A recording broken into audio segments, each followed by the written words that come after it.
Hello guys, in today's video I'm gonna show you how to increase FPS and fix the slow lagging problem on Roblox on every Android phone and also on iOS.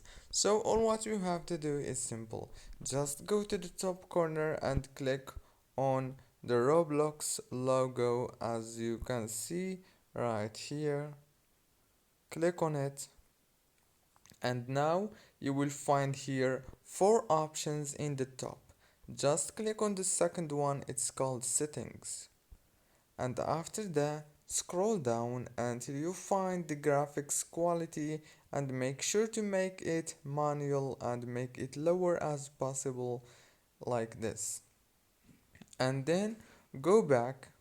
And now all what you have to do is just try it. If it works for you, congratulations. If it's not, you need to clean your phone and remove the apps that you don't need so your Roblox to be faster. Don't forget to like, subscribe.